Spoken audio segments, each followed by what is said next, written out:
Hi, everybody. Hey guys, We'll just wait another minute or so for everyone to come in. who's keen to make some sourdough?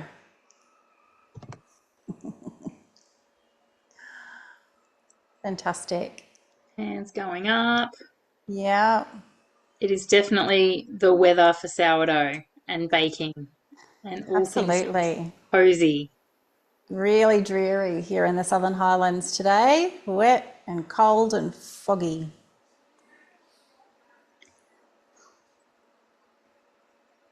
All right. Well, we're just going to let other people pop on in as they arrive, but we're not going to keep everyone waiting. So, thank you for joining us at our inspired class tonight.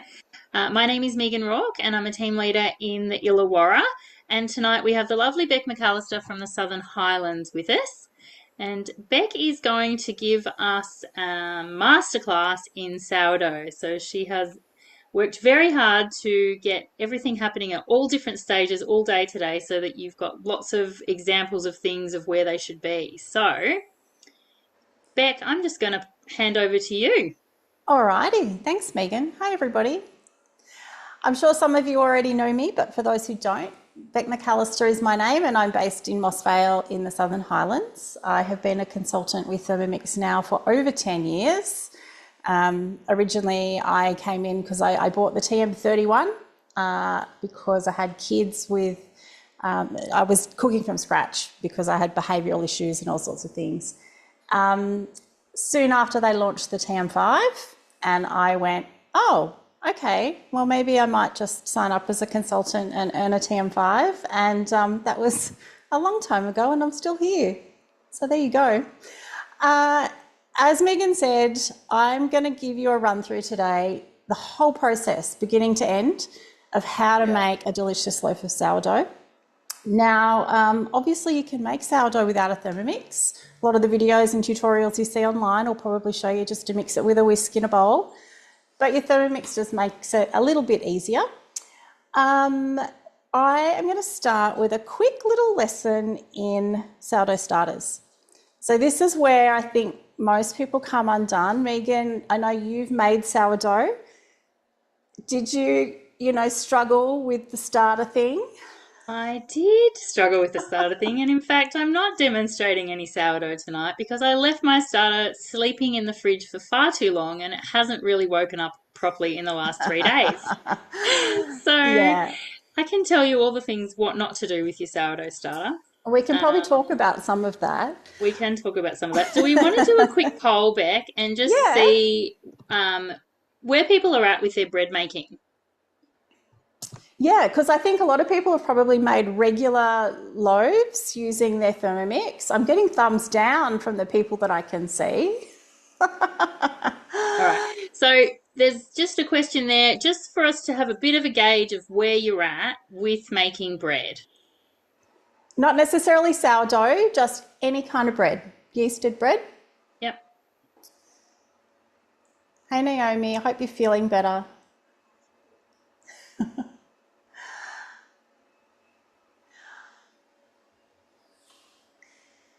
And you guys may have noticed too, I've got two cameras on in my kitchen tonight, so you can see me while I'm talking to you, but you're also going to be able to see as I demonstrate some things down here. Make sure you've got your camera set to speaker view, so you'll be able to see what's happening. No need bread from Julie. Nice.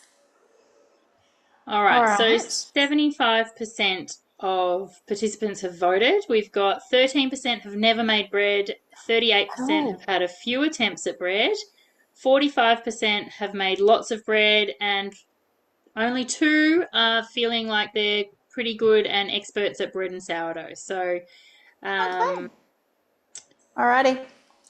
That gives us that somewhere to gives, work from. yeah. And All for the right. 14% of you that have never made bread, super excited to show you how easy the Thermomix is going to make that for you. Thanks, Megan. All right, let me just close that poll back down. Fantastic. So, starters. You can start a starter from scratch. There is a recipe on Cookie Do for a mother sourdough starter. It gives you step-by-step how to go about doing it. Basically, the process of starting one from scratch is you take flour and water and you put them together and you wait.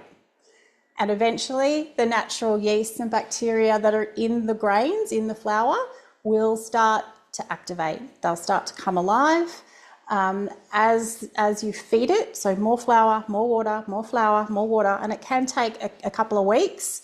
By the end, you're going to have something that looks kind of like that. It's a bit hard for me to show you, but it's bubbly, it smells kind of yogurty.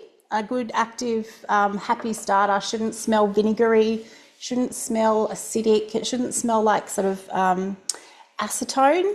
It's going to smell sweet and like, yeah, sort of like that fermented smell that you get with yogurt.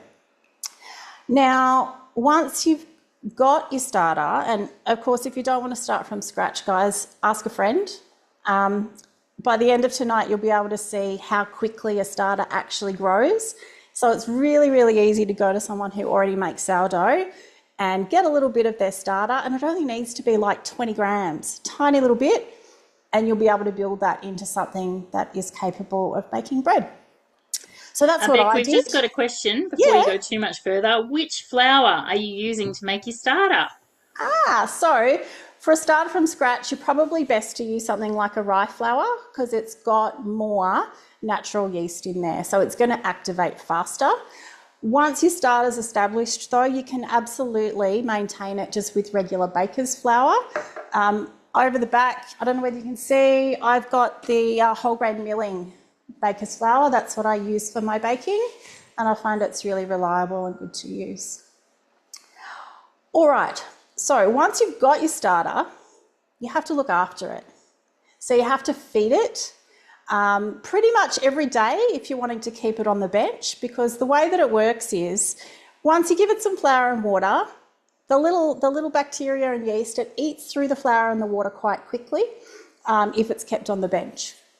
Some people will keep their starters in the fridge and only pull it out once a week when they're ready to bake. Megan obviously left hers in several weeks, maybe a couple of months, which is why it's gone dormant and it got really, really hungry, and that's why it's going to take it a little while to sort of wake up again. But what I've done for today, I wanted to give you a little bit of a guide around feeding a starter and getting you to think about timelines. So a lot of recipes and methods will tell you to feed your starter a ratio of 1 to 1 to 1. And what that means is you might have one portion of established starter, so say 20 grams. To that you add 20 grams of flour and 20 grams of water. And so this one here is where's my camera? That was a 1 to 1 to 1 ratio that I fed this morning at 11 a.m. So it was 25 grams of water, starter and flour. And at that ratio, it rises quite quickly. So you're going to have starter ready to bake within a couple of hours, okay? The more flour and water, the higher the ratio you use, the longer it's going to take for your starter to activate and become ready to bake with. So with this one, what I did was a ratio of 1 to 3 to 3. And so that was 25 grams of my original starter, 75 grams of flour, 75 grams of water. And so if you have a look, it's a bit tricky for me to show you, but this one has now, I can see that has pretty much doubled in size. So the line on the jar is where it started, and now it's risen to double its size. This one has as well. However, that's not going to stay there much longer. That's actually going to start to drop back down pretty soon and not be as active anymore because it's run out of food. So that's the general principle. If you add more food, it takes longer for your starter to eat it. Is that making sense so far? Clear as mud? This example was also fed at 11 o'clock, and you may be able to see it hasn't risen as far yet. So that was where it started, and it's maybe only risen, I don't know, like less than half. And that's because I gave it more food. It was a 1 to 5 to 5 ratio. And so it's going to take longer to eat through all of that. Okay, so that's just a quick little look at how ratios work. Water temp, is that what Viv has asked? So generally speaking, and this is where sourdough can be tricky, and there's no hard and fast rules, guys, because it's going to change based on the temperature in your house, the humidity in the area where you live, the time of year that you're baking. So what I've done for today, because my house this time of year is a pretty stable 20 degrees. So I can be pretty sure that if I feed my starter, I'm going to know roughly how long it takes to peak. And I have actually given you guys a handy guide, which I'll hand out at the end, that runs through all of the feeding ratios and how long they take to peak. But that's what it's called. So once it's doubled in size and it's nice and bubbly and active, that's what they call peaked. And that's when it's ready to start baking. I think like any yeast too, though, you wouldn't ever add hot water to yeast Definitely because not. you'll kill it. Room temperature so room water. temperature water is great. The colder the water, the longer it's going to take to actually feed the sourdough, because it has to warm up first. So room temp water, 37 degrees, like you do with your yeast if you're using a Thermomix recipe, is perfect. Yep. So I tend to do everything at room temperature. Like you can, I know, and when I do yeasted bread, I warm up the water when I'm adding it to the yeast because I know that instant yeast is going to behave very predictably at that temperature. Whereas a natural sourdough starter, I just find like it just needs a little bit more care and love, and it will quite happily rise at a cooler temperature. It's just going to take a little bit longer, and that's absolutely fine. So let me just quickly grab a little spoon, and I'm going to hopefully be able to show you up to my second camera if I can get the light right. Can you guys see the lovely bubbles on the top of that? Yeah? And if I give it a little dig out, it's going to be light and stretchy and bubbly. So that's a gorgeous active, I might try over here, that's an active starter. And so the other trick when you're wanting to bake is you kind of have to count backwards. And this is where the maths comes into it. So in order to make a loaf of sourdough bread, my recipe needs 150 grams of an active starter. And if you think about it in this way, there's kind of two different things. There's a starter, which you only need a really small amount of. And then what you do is you build from that what they call a levain. So this, because I'm ready to bake with it and it's a larger quantity, that's called a levain. It's the same thing, it's just a different name because it's kind of got a different purpose. One, you keep forever and you just sort of top it up little bit, and that's going to be your mother that you nurture and you look after. The levain is what you're going to cook with, right? So that's what I've got here. With our recipe, I'm just going to pop this through Cookie Dough. I've actually put my recipe for sourdough into Cookie Dough as a created recipe, so Megan will be able to share that with everybody at the end of the class, okay? So what we're going to do is start with 150 grams of our activated bubbly starter or levain. So that's going in to the Thermomix, 150 grams, which is going to be most of what's in this jar. And that's what I started to say.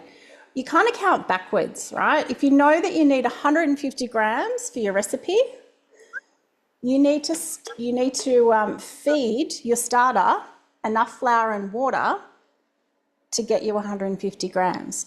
So with this one, I started with 25 grams of my starter. I added 75 grams of water and 75 grams of flour, and that's given me enough to bake a loaf.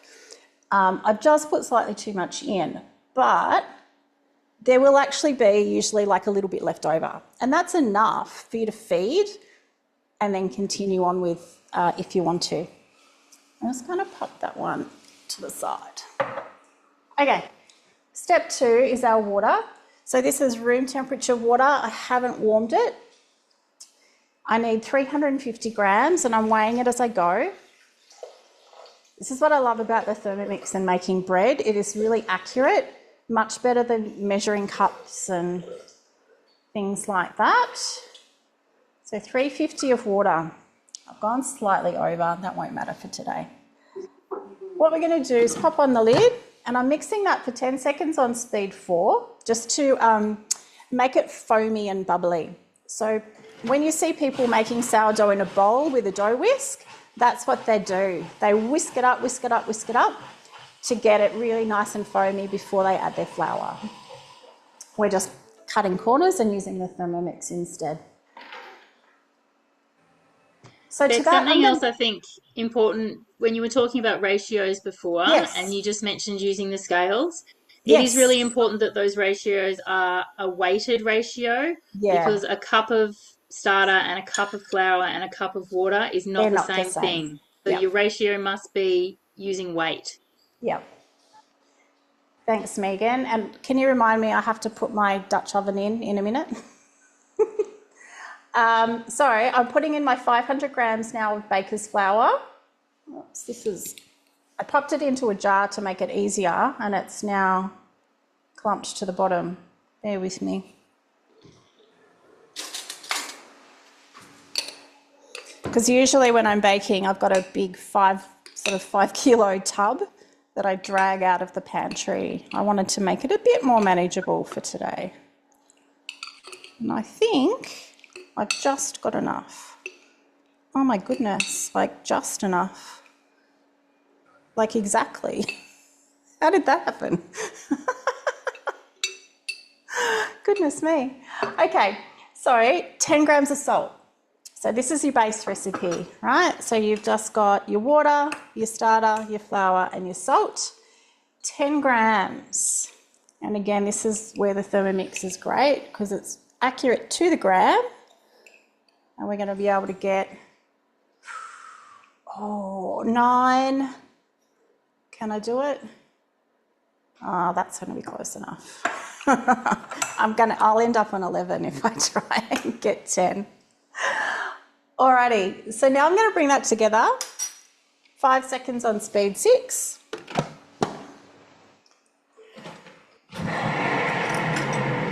So this recipe that I'm doing tonight, guys, is the one that I do. There is a similar recipe on Cookie Do. It's called the Everyday Sourdough Loaf, Megan. Everyday sourdough loaf, yep. And the main difference between what I'm doing tonight and that recipe is this one has slightly less of the levain. It's only got 150 grams, and I think the Cookie Do version uses maybe 200 or 300. So it's a little bit more. I knead mine now for 1 minute, so that this is, again, instead of in a bowl with that dough whisk, the Thermomix is going to mix all of this up for us. Only takes a minute, you don't need to overwork it. And while it does that, Megan, I'm just going to quickly grab my Dutch oven. Yes, pop that in the oven. All Get right. it nice and warm. So guys, I'm cooking my loaf today in our Fira cast iron Dutch oven. This is available from the mix shop and they come in a couple of different shapes and sizes. I love mine to bits. You can probably tell it's very well loved. Now, I said earlier, there's no hard and fast rules with sourdough. Everyone does it different. I prefer to cook mine in cast iron with a lid on. You can absolutely bake sourdough on a tray. The method I'm showing you today, though, is for one of these. So you need to preheat this for at least 30 minutes before you put your loaf in. That's going to help give it what we call oven spring. So you'll notice later when I show you, the loaf is going to come out of the fridge quite small. It's not going to be really big and fluffy, but once it goes into the hot pan, the steam is going to make it spring. So you'll see that in a minute.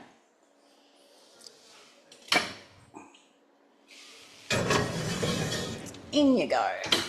All right. Oh, and by the way, a really hot oven. So I've got mine at 240. Okay, some people may do slightly less. I like a bit of colour on my loaf, so 240 is the temperature that we're using today. Now, I'm going to cancel the recipe because I know the rest.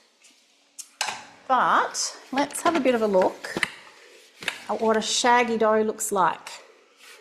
Right, so that's going to look pretty similar to the dough that comes out when you're doing a yeasted bread. Where's my bowl? I thought I had a bowl. Hang on. There we go. So, the next step, once you've combined your ingredients into a dough, is we're just going to set it aside into a bowl and let it rest. 30 to 60 minutes is ideal.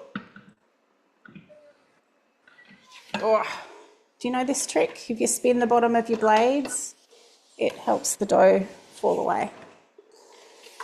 And this is quite a sticky dough, right? It's a higher hydration, it's got more water in it than a typical yeasted bread, so it will stick around the blades. I'm just going to give it a little scrape just to get out the extra bits.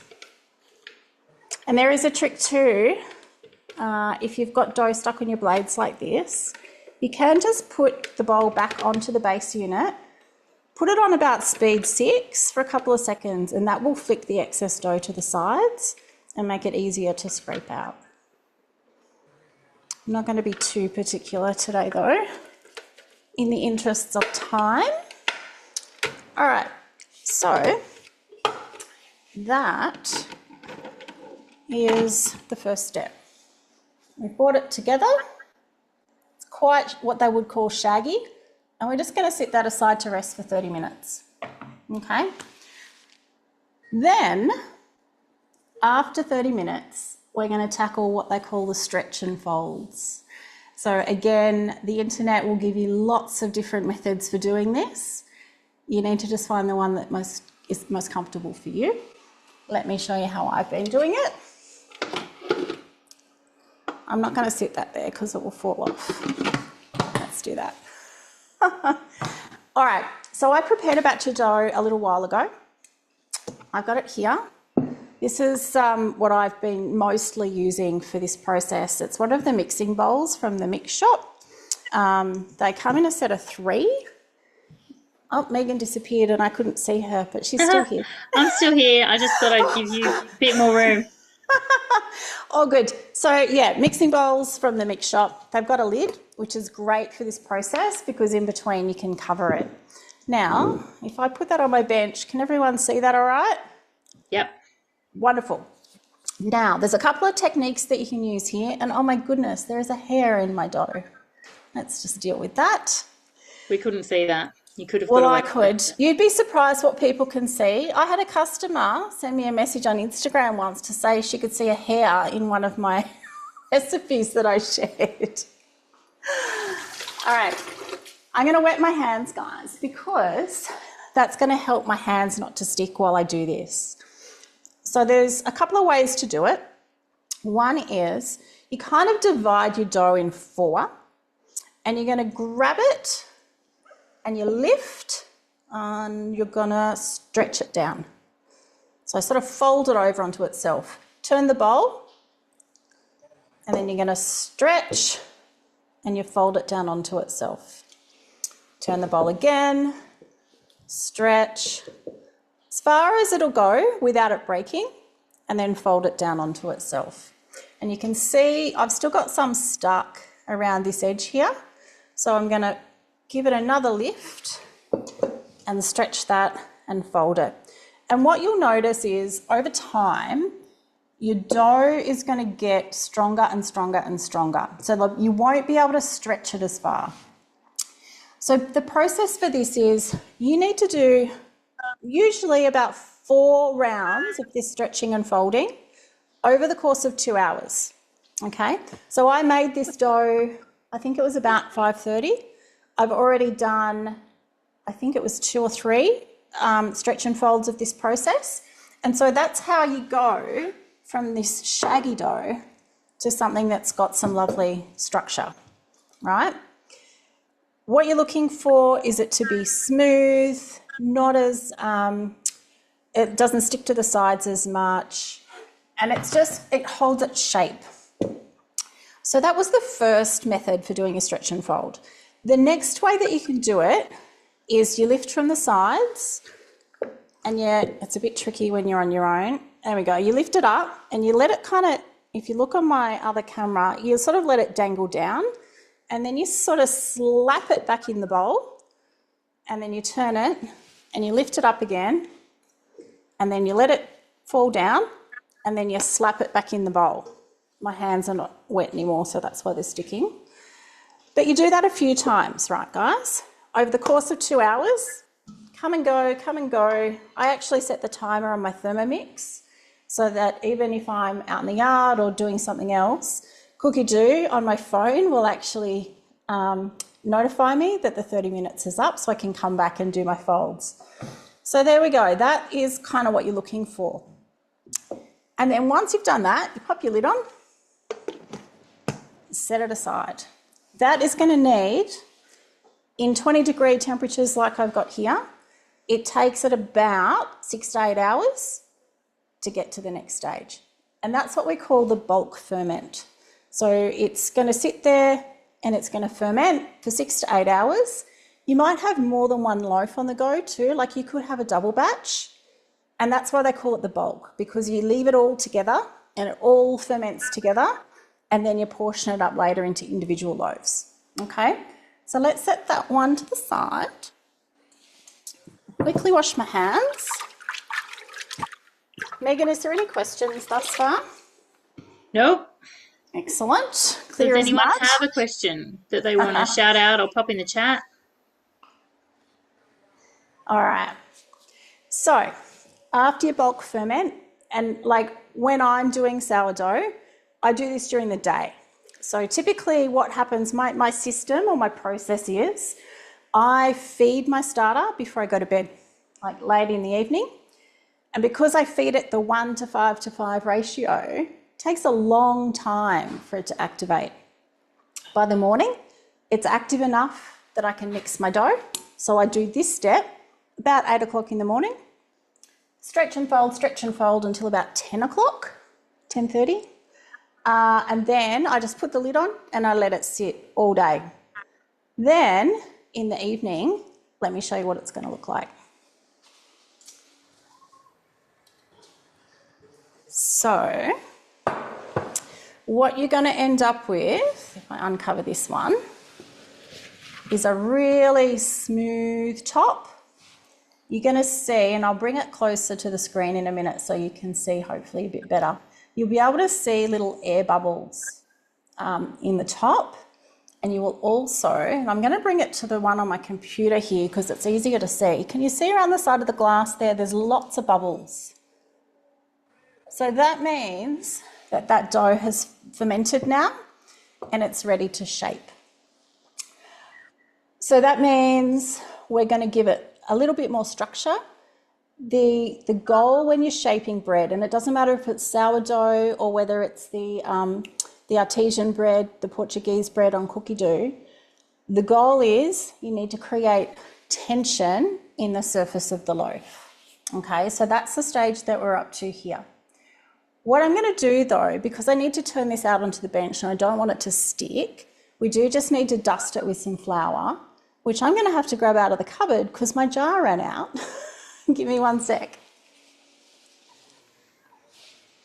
You guys get to see my 5 kilo flour after all. Mm-hmm. Here it is. Big one. Now you could get yourself a little shaker, you know, like like they use for dusting cocoa powder and stuff on cappuccinos. I'm just going to use my fingers today because I don't have all the gear. I have some, but not all of it. I don't think there'd be much you wouldn't have, Beck. Yeah, well, Thermomix do sort of tend to give us all the things we need. I've got all my bannetons and I've got my dough scraper and all of the things. Anyone wants all of those things, they could sign up and become a consultant, join one of our teams, and we would love to have you on board. For sure. We have so much fun. It's great. Okay, so what am I doing next? I'm turning this out onto a bench. Okay, you could use your Thermomat for this job. I'm just going to use my bench because it's It's clean and it's easy. I am just going to rub my flour just to make sure that the whole top is covered and that I didn't miss any bits. The other way that you know that your dough is properly fermented is that it will easily pull away from the sides of the bowl. So I'm just thinking about my angles are the best way to show you how to do this. I think I'm just going to do it because otherwise I'll stuff it up. If you just pull the bowl back towards the edge of the bench a little bit, we can see pretty well both bowls. Yeah, the top view and the All right, side. cool. So I am going to tip my bowl and I'm sort of just going to let the dough fall out under its own weight and I'm going to ease it out with my hands. Okay, so can we see that? I'm just kind of easing it out and it's just going to naturally fall onto the bench. Oh, the professionals do it much better than me. There we go. Ideally, you don't want to have a lot stuck in the bowl, but I've ended up with a small bit. All right, now, again, shaping. There are lots of schools of thought about this, about the correct way to do it. I'm going to show you the way that works for me.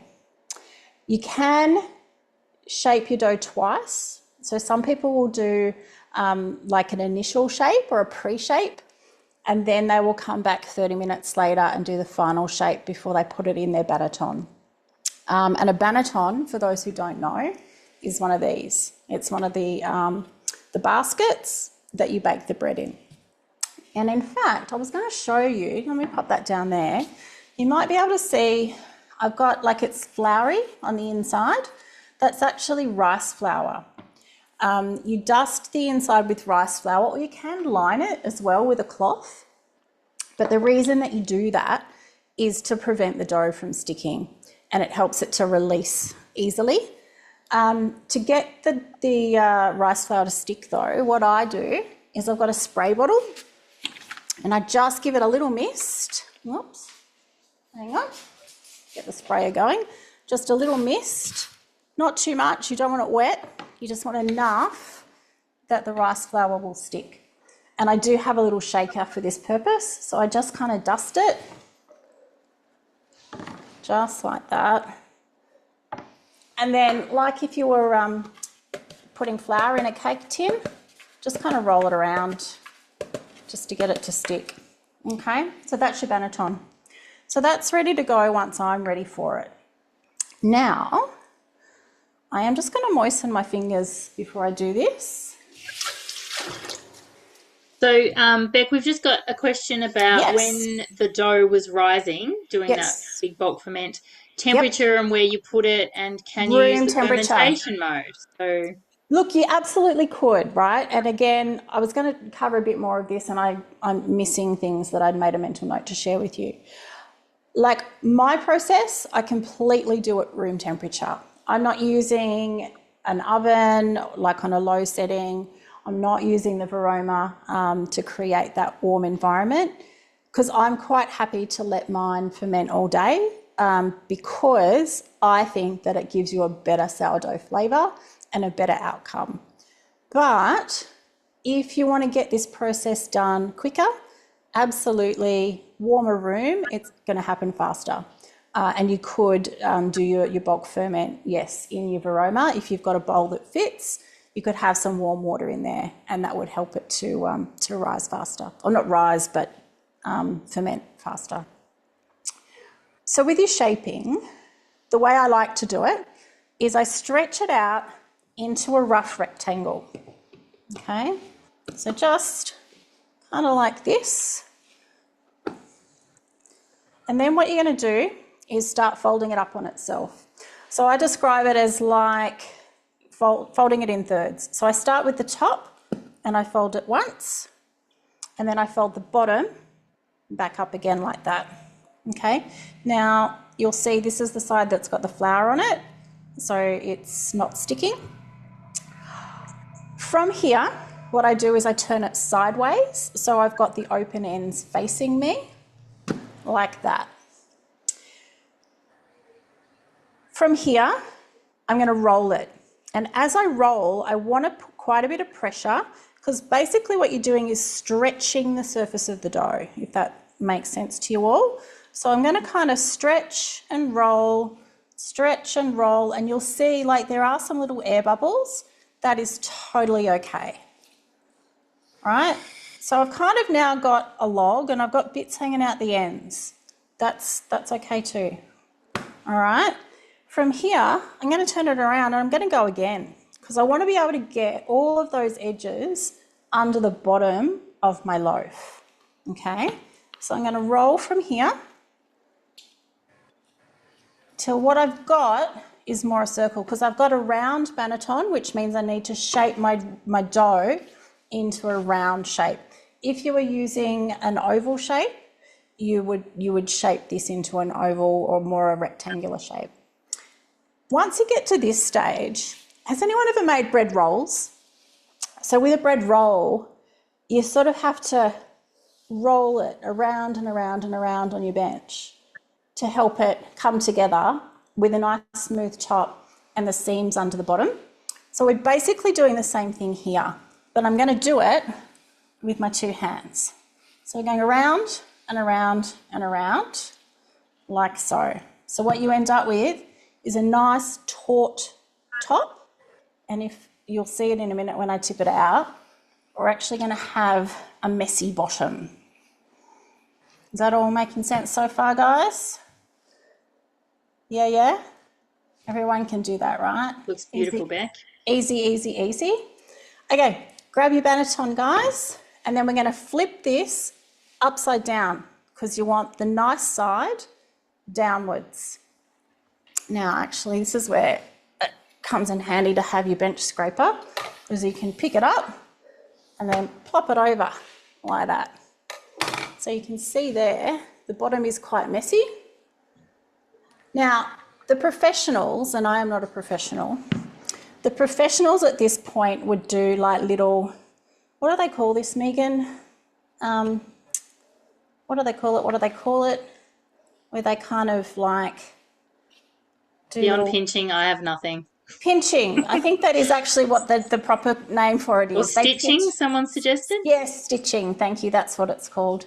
So you can stitch it up just to make sure that you have created that last little bit of tension.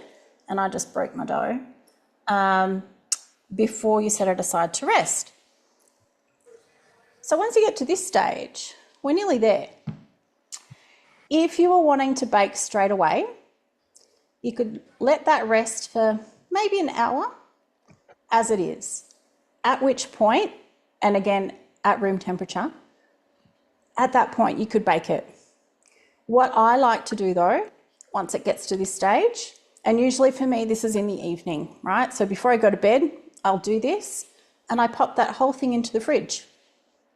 And then what that's going to do is a cold proof, which helps to develop the flavour in the sourdough.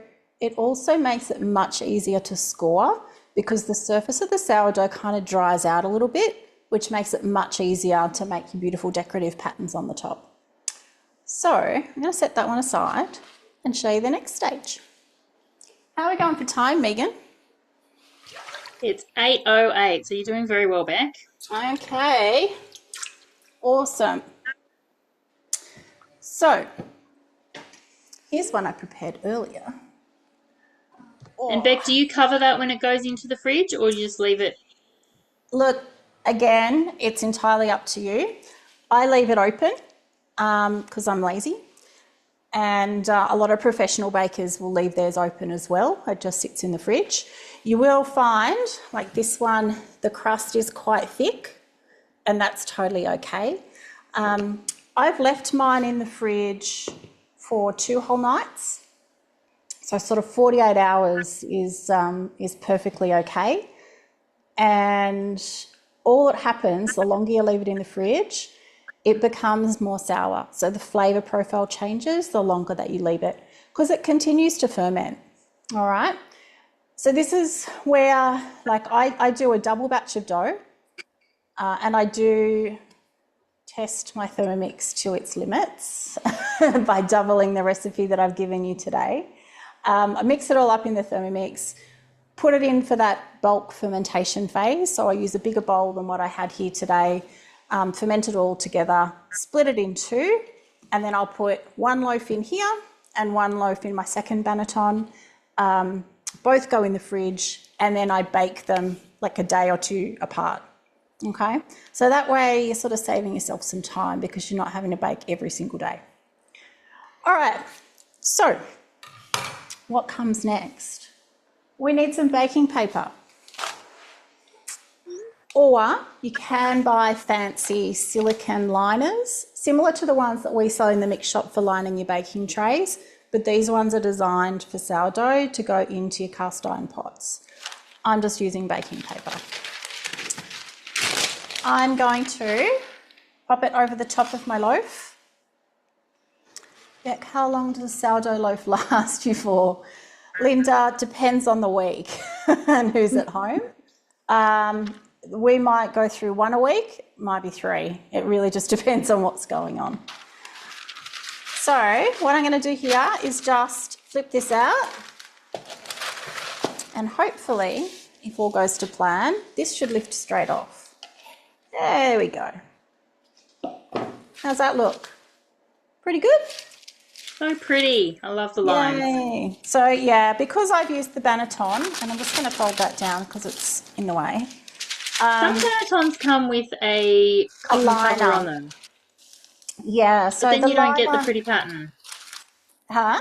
But then you don't get the pretty pattern. No, that's right. And I quite like the lines. And as long as you're using your rice flour to dust, and in fact, I didn't mention why you use rice flour instead of normal flour. It's because the rice flour doesn't absorb the moisture. So if you're using flour, that's going to suck, like it, because your dough is made from flour. If you're putting more flour in your basket, it interferes with the crust of the actual dough. It's a sciencey thing to do with the moisture content and whatever. So rice flour is what's recommended. Which also I make in the Thermomix, by the way. I just put white rice in my Thermomix and blitz it on speed 10 to make rice flour. All right, scoring, the fun bit. Now, in the mix shop, you can buy one of these babies. It's got a razor blade, so take care. It's dangerous. I actually prefer to use a different style for this. I've got one of these little ones.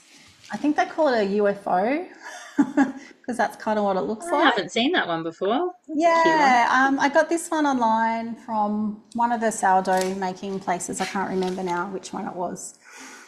But you can be as creative as you like. So the idea when you're scoring a loaf of sourdough is you need to create a space for the steam to escape, right? So when you see a beautiful loaf of sourdough and it's got that slit in it, like it's because that's where the steam comes out while it's cooking.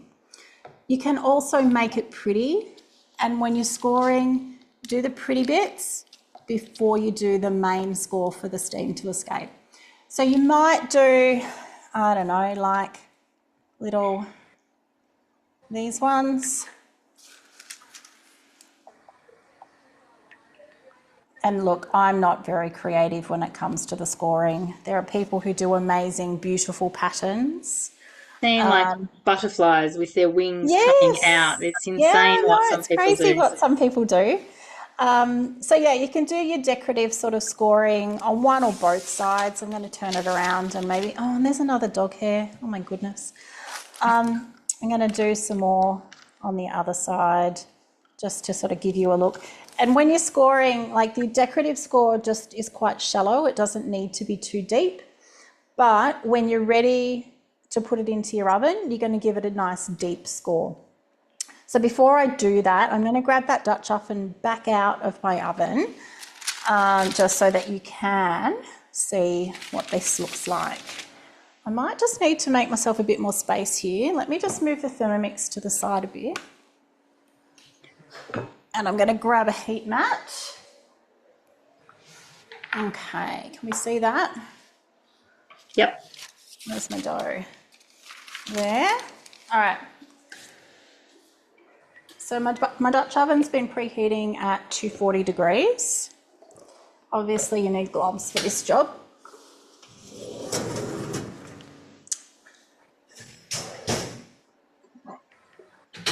All right. So they come with a matching trivet, by the way, which is why I can put it on my stone bench.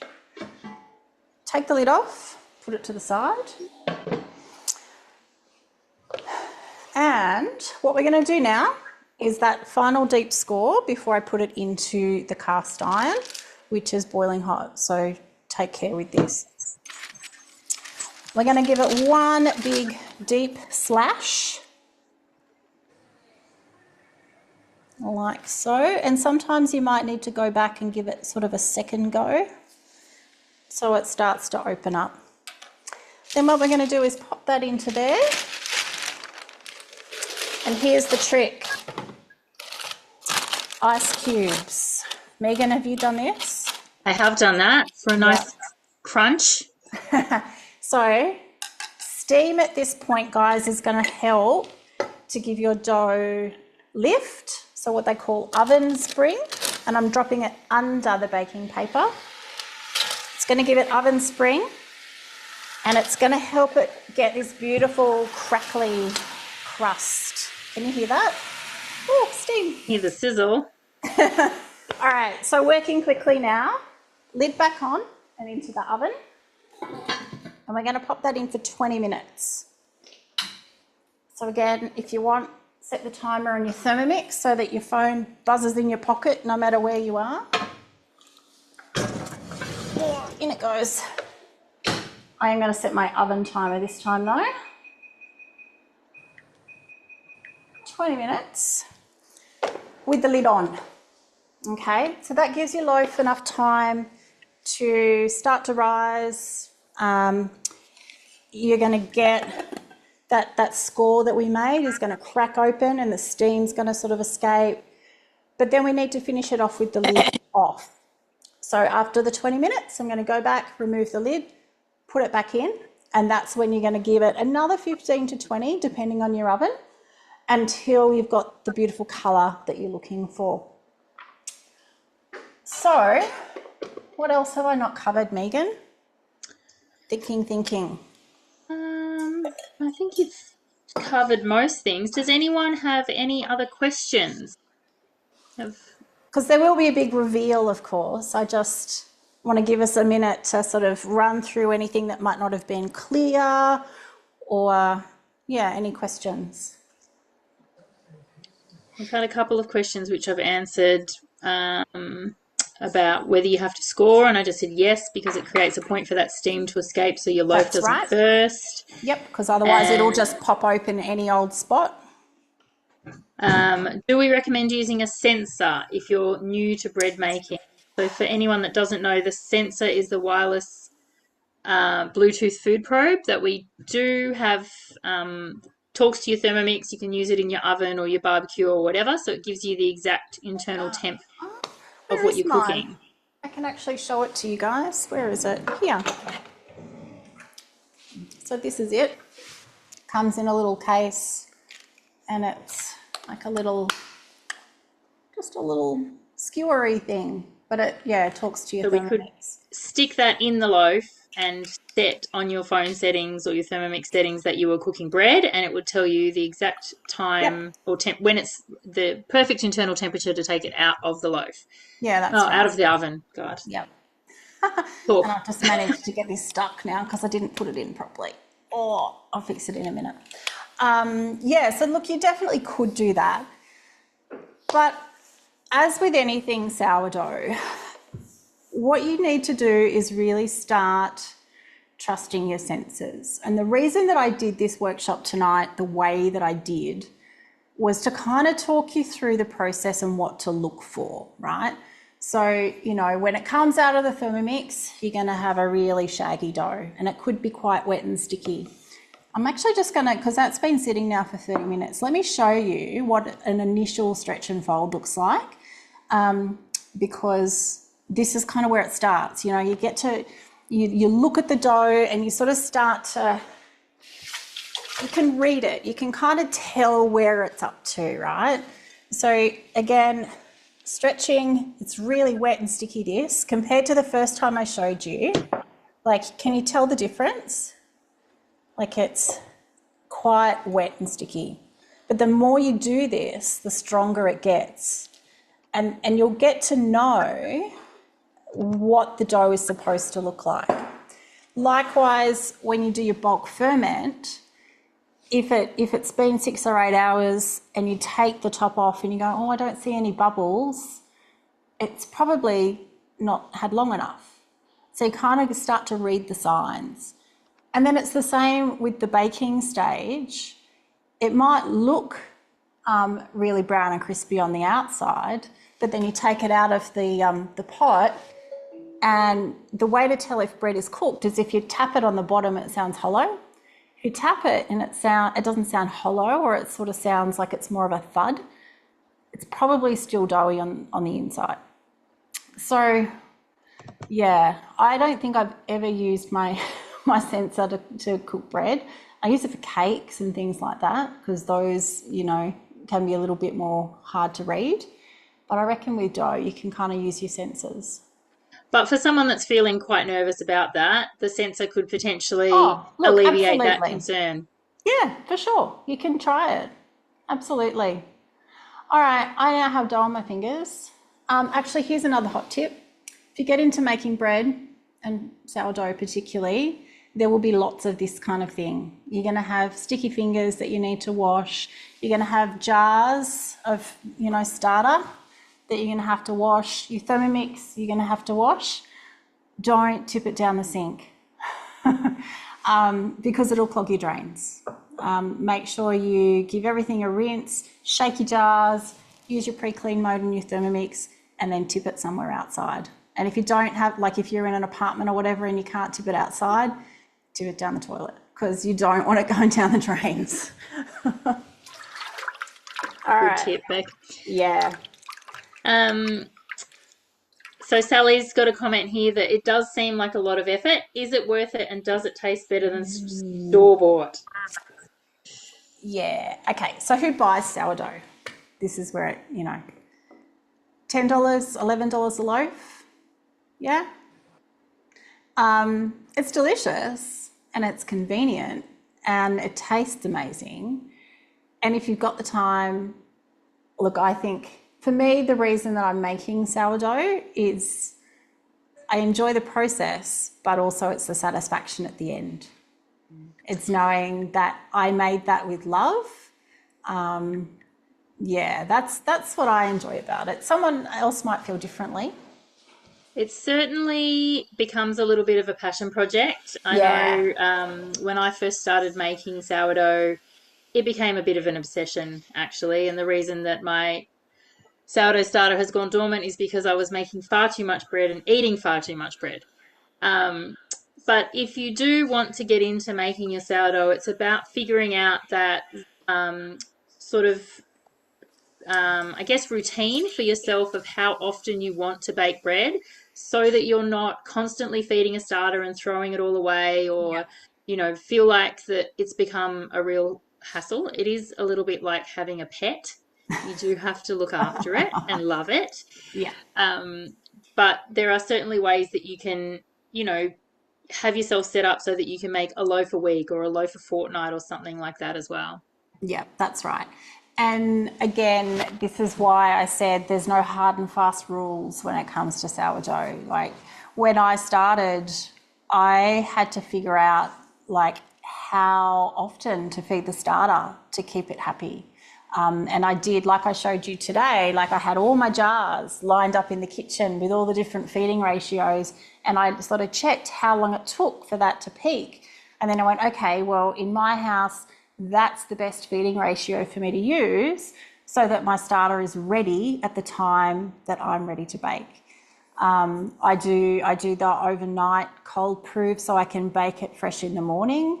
And I've given this to Megan, she's going to email it to everybody. I put together this really cool little cheat sheet, and everyone will get a copy of this. And I've given you 3 different scenarios in terms of the timeline for baking. right? So the option that I've shown you today and what I do is proving overnight in the fridge and then I bake in the morning. But if you go to work, well, maybe you want to make it different. So you might feed your starter in the morning and do the 1:5:5 ratio, which is going to take longer to rise, longer to activate.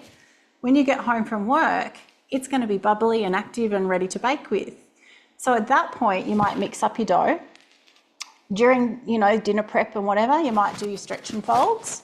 And once it gets to the bulk ferment stage, you can put it in the fridge. Sorry, not in the fridge. You can just set it aside, go to bed. When you wake up in the morning, it's going to be ready to shape. So then you can shape it and either bake it straight away or pop it in the fridge until you get home from work.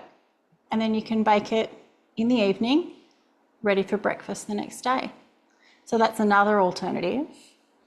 But there's plenty of people who start in the morning and have bread by the evening. It's just a slightly different process without the cold proof. It goes straight in the oven. There's lots of options and it doesn't have to be difficult. But like as Megan said, you do have to keep your starter alive. Two little questions in there. Yeah. Can you freeze the dough and the excess starter? Okay, great question. So the dough I wouldn't freeze. Like your baked loaf, yes, you can absolutely freeze that. The excess starter though, what I actually use that for, that's a nice little segue, Megan, into it is. I was going discard. to share my screen quickly. Yeah. Let me do that.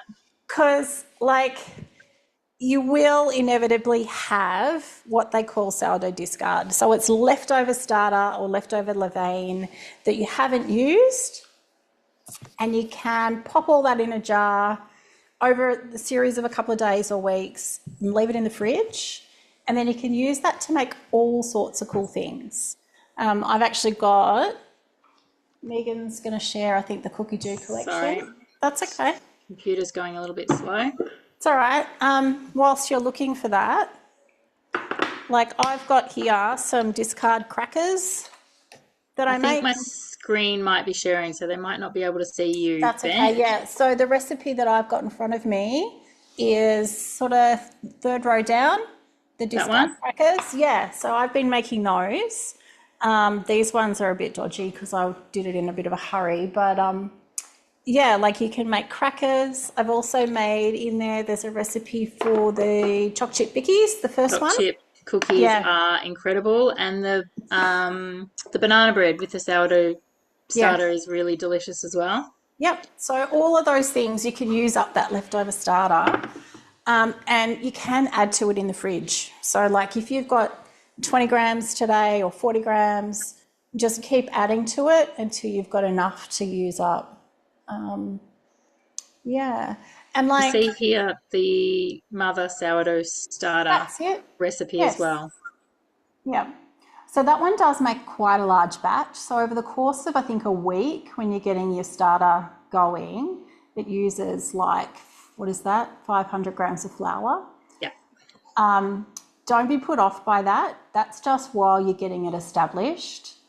Once you've got your starter established, you literally need, and you guys probably can't see me right now, but I've got a jar here that has 10 grams in the bottom. It's one tiny little teaspoon. That is enough to keep your starter alive. You don't need to have kilos and kilos of it. There we go. That's it there. So what I'm going to do with that now, I'm going to feed that. Well, actually, I won't do it today because I've got 5 loaves of bread already. But ordinarily, I could feed this. So I do the 1:5:5 ratio. So if that was, say, 10 grams in there, I would do 50 grams of flour, 50 grams of water, and leave that on my bench overnight. By the morning, it would be bubbly and active. There are lots of people who say that you should keep your starter on the bench all the time and just feed it small amounts kind of once a day. It's the way to keep it the most stable, for want of a better word.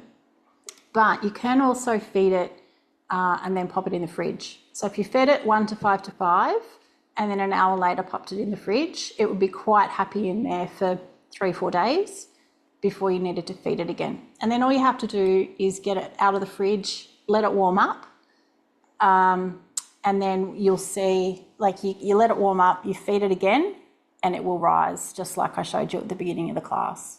So you can do it both ways. I've been keeping mine on the bench and then just dealing with the discard. But yeah, some people leave it in the fridge and just pull it out every few days and give it a little feed. So here we go, here's our loaf. What do we think? Round of applause for Beck. Looks beautiful, Beck, and I think everybody wishes that they could smell your kitchen right now, because I bet your whole house smells incredible right now. It does. I'm just going to see, I've got my little microphone on here. If everyone's quiet, I'll see if I can make it make crispy noises. Can you hear that? Yeah, that was perfect. All right. So the other thing with sourdough, guys, and this, again, this is our bread knife from the mix shop. It does come with a guide. Where have I put the guide? Over here. So you can get nice even slices. The guide sort of goes in the side here like this. But because I want to cut it right down the middle, I have to take the guide off first.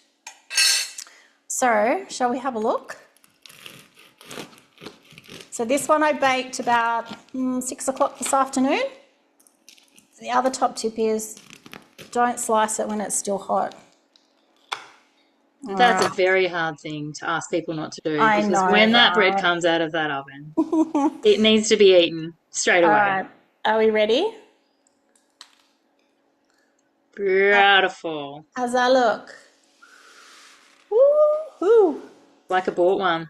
It is like a bought one. So nice crumb. In fact, this one probably is a little bit doughy, and you'll get used to how it looks and what it feels like. But yeah, that one's probably a little bit gummy, but it's going to taste delicious. The way I tend to slice mine is I tip it on its side and then I slice from the side like that. Much safer than trying to do great big slices. Not squashing it. Yeah, there we go. So can you see it's got a really lovely airy texture, smells like sourdough, tastes like sourdough. Beautiful. There we go. Awesome. So guys, I think that's most of what I had prepared to share with you in terms of technique and information and what to look for. Megan, have I missed anything obvious? No, Beck, I think you've done an incredible job. Thank you so much. You're very welcome.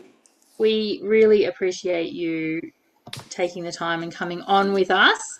It would be very remiss of me not to just quickly mention to you all that we have some incredible things going on in Thermyland at the moment, including a trade up. So if you're currently cooking with a TM31, a TM5 or a TM6 and you would like to upgrade to a TM7, that is happening now. You can save up to $750 depending on which model you have. If you don't have a Thermomix and you'd like one, you can trade in any old kitchen appliance and get yourself a $150 discount off a TM7. So that's a pretty good offer too. If you've got friends that have been thinking about it, let them know.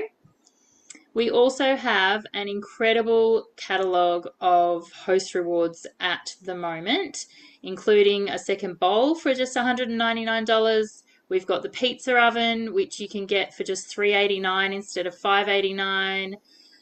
So many things. Free thermoservers. All you need to do is have 2 guests come along to your demo.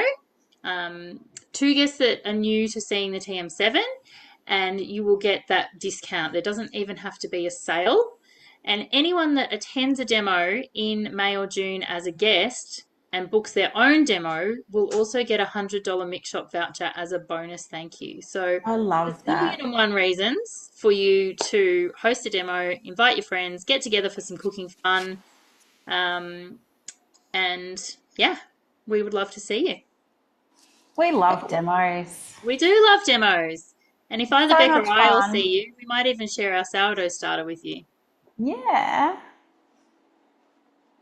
So there's a little bonus. for sure. I've got plenty to go around. So do I Actually, after lots and lots of feeding over before the everyone last few rushes days. off, let me just quickly show you the difference now after that little bit of extra time. That Oh, one, the 1 to 5 ratio, has grown nearly to the top of the jar. So in that hour that we've been together, it's grown all of that. amazing. If you make a starter from scratch, how long before you can use it? Really Probably. depends on the flour and the weather and the temperature. You want to give it at least a week to 2 weeks, though, I reckon, to have a nice, strong, bubbly, stable starter. If you try and bake with it too soon, it's not going to give you very good results. Would you agree, Megan? Yeah. Yeah. Wonderful. Oh, this smells so good. I want to eat. Amazing. All right, guys. Well, I did pop a link in earlier for our Pinnacle YouTube channel. So any of our inspired classes, we always record them and they're up there on that Pinnacle YouTube channel for you to go back and watch anytime you like. So if you'd like to rewatch this for tips as you're doing it, if you'd like to go back and see any of our older classes, they're all up there for you to find. And guys, if you have any specific questions for me, like if you want to ask me a question, I'm more than happy to take them. You can find me online. I'm on Instagram and on Facebook. Rebecca McAlister, Thermomix consultant, and the little handle that you type in is Thermomade, MADE. Always happy Um, to share. Thanks, Beck. And I will put those documents that Beck made for us into a follow-up email for you all. Thanks, Megan. All right. Thanks so much, guys. We will see you next month for our inspired class. I'm not sure that we've got a topic yet, but we will get it out to We'll you. find one. Thanks, everybody. Thanks, guys.